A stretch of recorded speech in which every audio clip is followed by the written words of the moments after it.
Hi, my name is Anissa Hunter. I am the owner of Mrs. Nana Pudding and More in Chicago, Illinois.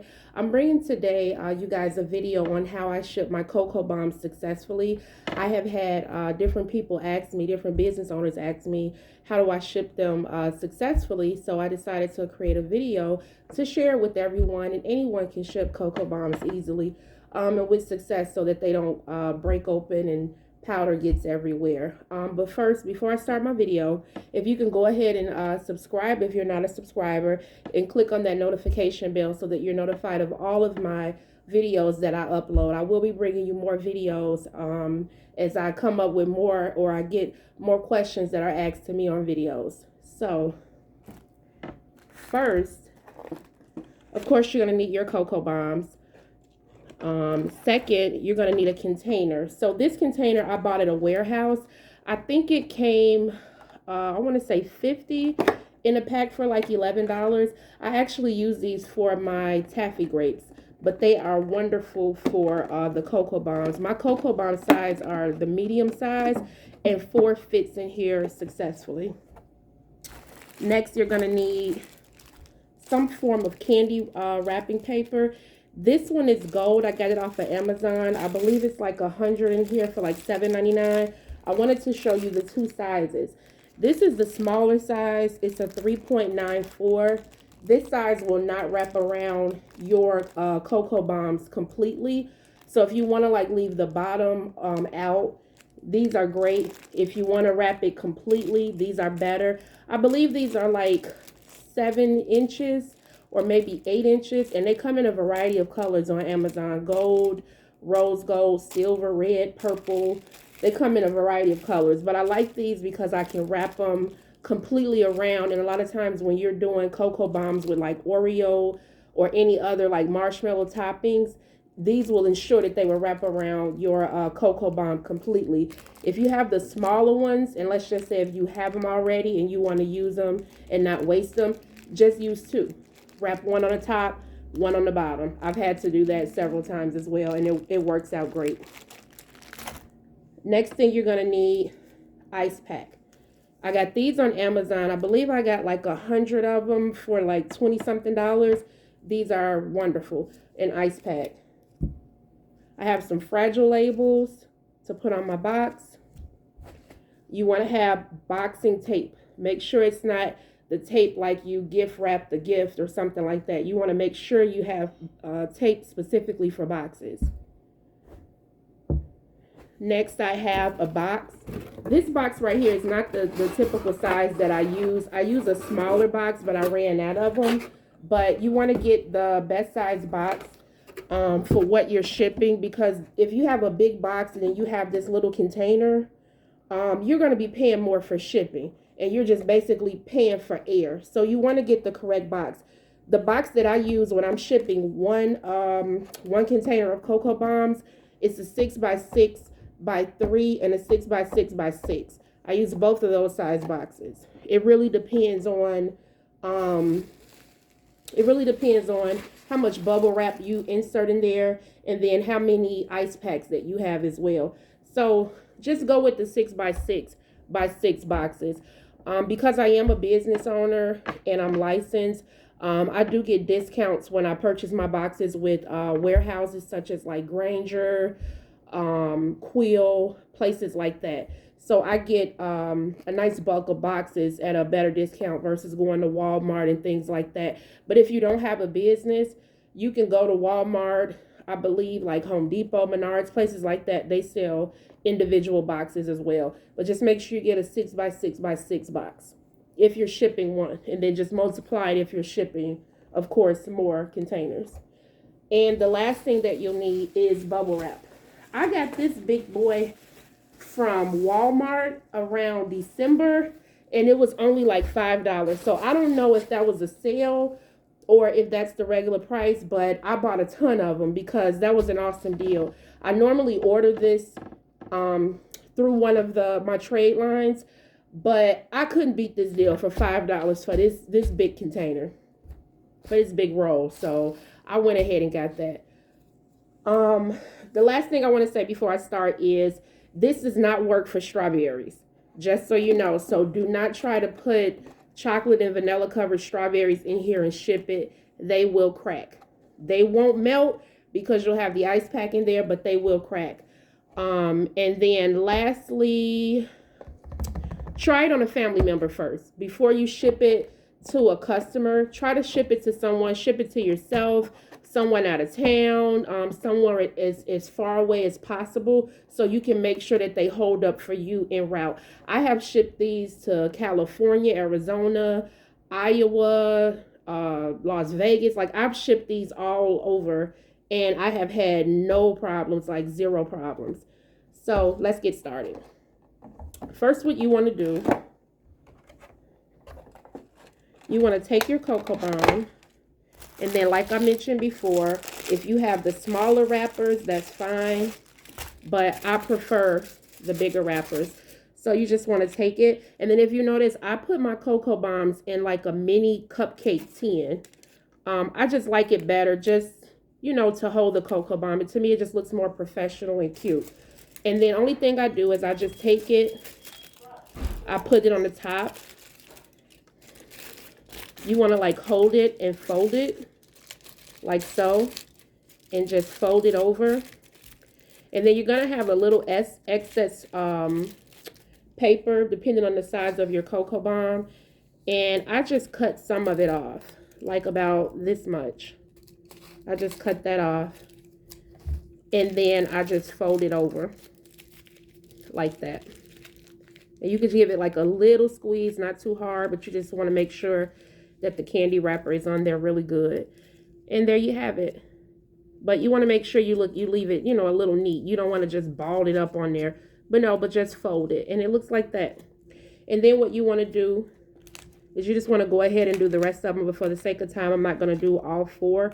That was just one of them. But, you know, these are how my cocoa bombs look. These are more of my Valentine's Day cocoa bombs. So once you have all of them wrapped, all you want to do,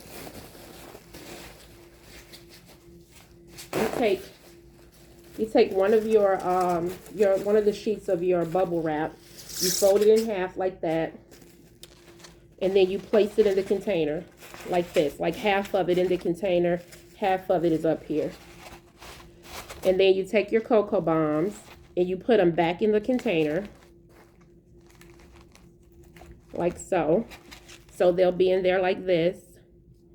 And then you want to take this part, you want to take the top part that you didn't put in there and fold it over onto your cocoa bomb. And then what I do is I take another piece of bubble wrap and I fold it in half just like I did the other one. And then I fold it again and then I place it on top like so. And then what you want to do is close your lid.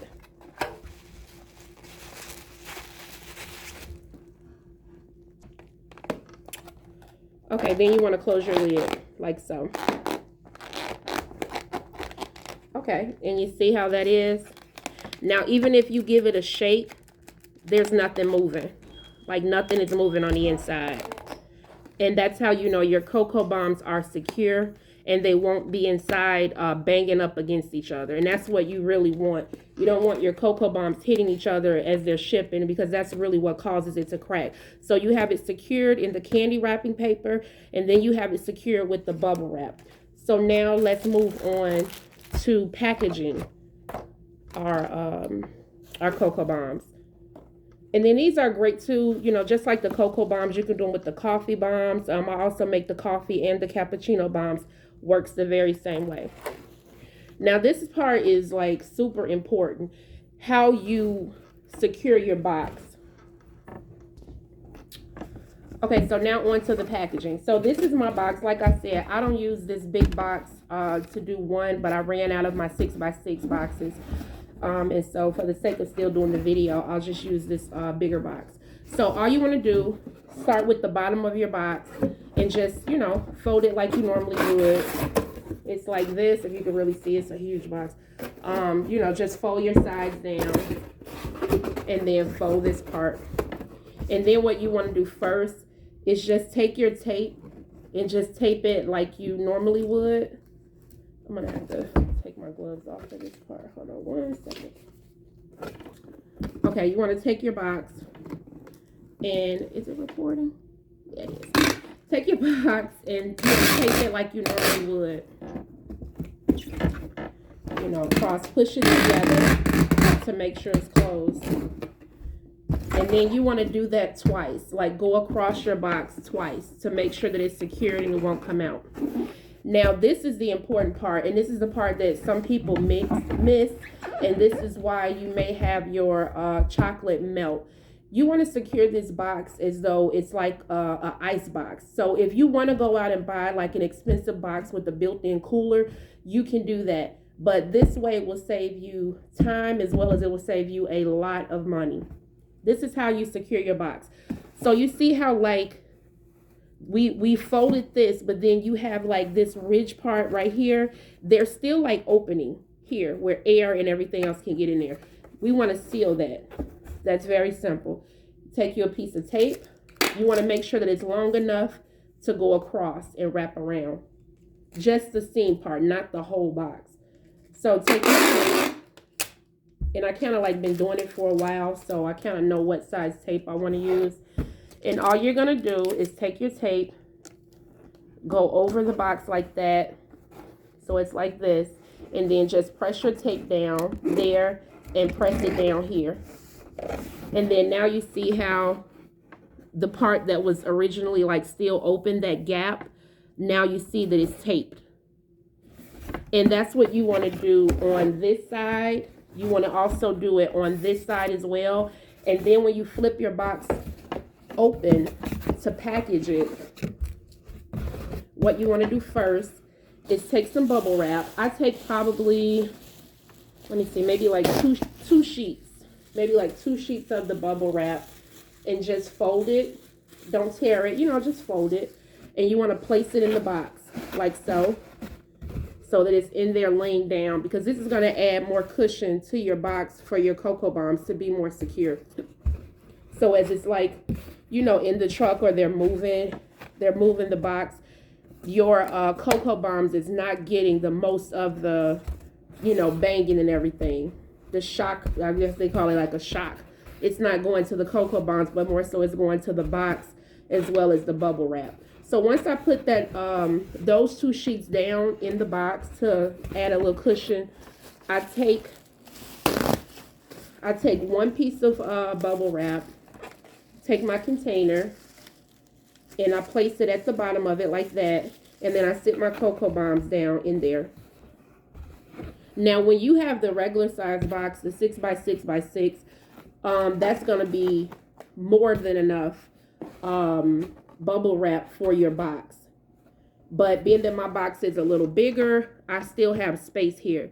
Now, in the event that, let's just say you need to mail something and you don't have a smaller box and you have to use a bigger box, you can either just get more bubble wrap, kind of like balled it up and stick it in there. But the main thing is you want to make sure that your cocoa bombs are secure and they're not moving all around in the box. You need to make sure that however you have them positioned, that's how they'll stay until the person gets their box and they open it up. So you can either use bubble wrap, or they also have those, what are they called? The little bubble pack things. You can also use those, but the main thing is you really want to secure your box. And for me, I really preferred the bubble wrap. So another thing that you need to do, grab you one more piece of bubble wrap.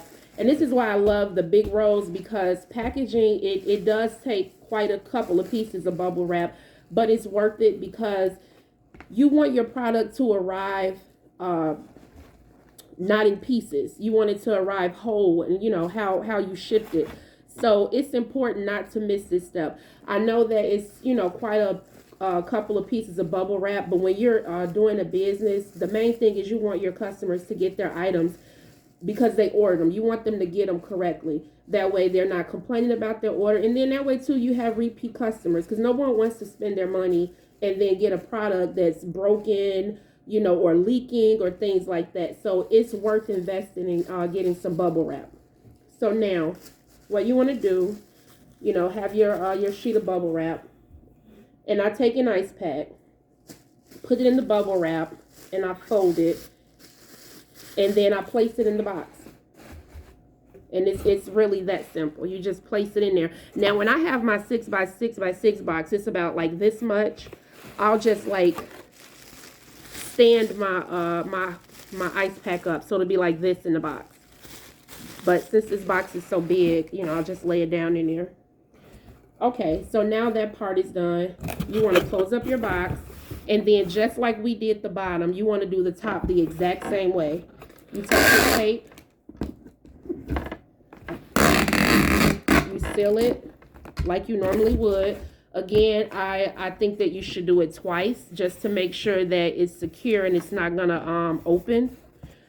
Because keep in mind, it's going through a lot when it's going through shipping, whether it's ground or air. People are like tossing boxes and things like that, even though it'll say fragile, they're still like tossing boxes. Next, you want to do the same thing like we did at the bottom. Take you a piece of tape and you want to put it over that seam. And then lay it flat. And so you see that? You see how that seam is sealed. That's what we want. Because again, that's what creates the ice box effect. Your ice pack is in there. Your ice pack is in there. And all of the coolness is staying in the box. It's not escaping. So that's why it's like an ice box. And then you want to do the other side as well.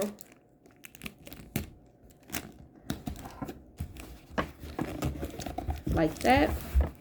And then that's it. And then you just want to add your labels to that, but that's how you wrap it. And so you see how it's sealed all the way across. No air can get in there. And that coolness from the ice pack stays in there to keep your chocolates fresh and from melting. That's the main thing. You don't want them to melt. And all of our bubble wrap on the inside is keeping it cushioned where it's not getting they're not getting broken. My daughter bought me these. I thought that was one of the sweetest gifts. Fragile, handle with care. She got these at Hobby Lobby. I'm really not sure how much they were. Probably $3.99, $4.99. And then I just take my box. You put your shipping label on it. And then I just put fragile, handle with care. And then that's it. It's really that simple. Once you get the hang of it, it'll be nothing.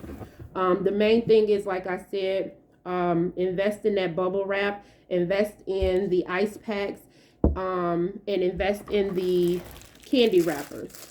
You know, just having that extra security on your cocoa bombs really keeps them from cracking. And then not to mention, when your customers get it, it looks so pretty with the colored paper. And then, like I said, they have multiple colors of paper. So let's just say if it's for Valentine's Day, you can use red, black, white, pink. You know, or if they're having a certain event and you know their colors, you know, you can choose a color that goes with their theme.